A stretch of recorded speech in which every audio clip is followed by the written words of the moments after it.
Welcome back. You're watching the News Hour. Let's get more on our top story now. And the Foreign Office has announced that the UK will be joining the United States, Canada, Australia and Italy in suspending funding to the UN Relief Agency in Gaza.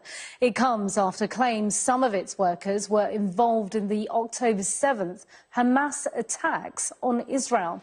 Well, I'm joined now by Mark Regev, who's a senior advisor to the Israeli Prime Minister. Good evening to you, Mr. Regev. What more can you tell us about the information that Israel shared with the UN that led to exposing these links?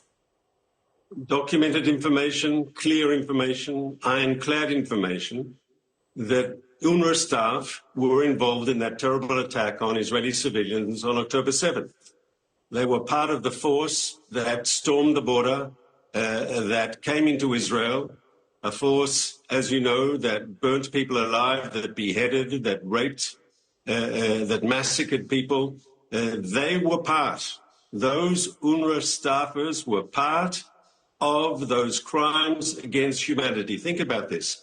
It is extraordinary and serious. I'd like just the question I was trying to get at was I would like more information, because I was reading earlier that my understanding is that Shin Bet and the IDF provided some information. I wanted to understand a little more about how you managed to identify them. I understand there are details about vehicles, and if you're able to share that with Sky News.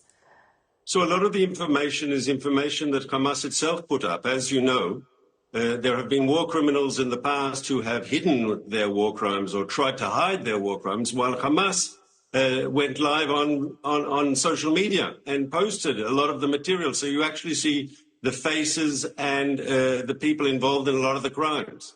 Then there are people who were killed during the IDF attempt to stop the attack. And then you could identify exactly who they were, and then you know who they worked for and their identity. Then there are people who we captured as part of the fighting, and they are now prisoners. And when you interrogate them and you ask them who have they worked for, we're talking about not hearsay. We're talking about clear, unrefutable evidence that UN-paid staff were involved in crimes against humanity. Yeah, it is extraordinary, and a reminder to our viewers, these are allegations at the moment.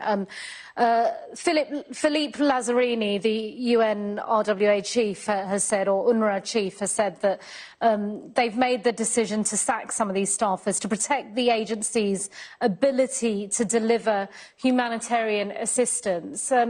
That's going to be pretty hard now, because in reaction, a lot of countries, including the UK, has decided to pause the funding for UNRWA. Do you agree with that?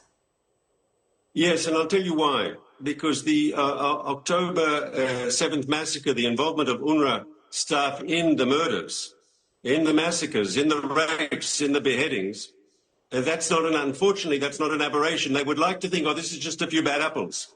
But there was also an example reported, documented, of UNRWA teachers, that's teachers in UN schools in Gaza, who celebrated the October 7th massacre of Israeli civilians. There's also an example, one of the hostages who was released in November, she reported that she was held hostage, held prisoner in the home of an UNRWA employee. So it's not an aberration. Mr. Regev, not discounting the utter horror of October the 7th. I think we can both agree it was completely horrific. And not discounting that these allegations are incredibly serious. But there are, if we try to get some perspective, there are around, I understand, about 12 employees that may well have been involved in the October 7th attacks who should be dealt with correctly through the courts. But UNRWA hires around 13,000 people, crucially working inside Gaza. They are also the main vehicle for transporting that aid, which now the ICJ says it is incumbent on Israel to ensure it gets that aid into Gaza because of the situation there. How else is aid meant to get into Gaza now? So first of all, can I just take issue with one word? You said you used the word perspective. And I stressed that the incidents we're talking about are not an aberration, they're systematic. And I pointed to other examples. If it was just one example, you could say, well, it's a couple of bad apples in an organization. But no, unfortunately, there's a structural relationship between UNRWA and Hamas that is very, very disturbing. And can't you just be dismissed by saying a few bad apples? The names we have provided, I'm sorry, I think that's just the tip of the iceberg. That's just the tip of the I get the your point on that. Let's just talk about the fact that the ICJ has now said in that ruling that there is a need to deliver aid to desperate Gazans. How is Israel going to ensure that? And have you already started, perhaps? Yes. This is something that we did before the ICJ decision, and we will do after the ICJ decision. We are committed to facilitating humanitarian aid to reach the people of Gaza. Ultimately, our operation is against the Hamas murderers. It's not against the people of Gaza. So have the number of trucks gone up going into Gaza? Well, can I just say the following? UNRWA, which you're talking to me about, has a humanitarian function, but I think by being involved in the political side, by having this relationship with Hamas, they are perverting their own mandate because... OK, we've got about 30 seconds left, Mr. Regev. I hear what you said. We've got about 30 seconds left. I wanted to ask you about the hostages, the Israeli hostages held illegally. It's a war crime by Hamas inside Gaza. The ICJ has ordered Hamas to release them. Are you able to open up some kind of negotiation yet again, like you did last time, when we finally saw the good news of some hostages released? So I hope so. The effort goes on. We're talking to the Americans, to the Egyptians, to the Qatari government.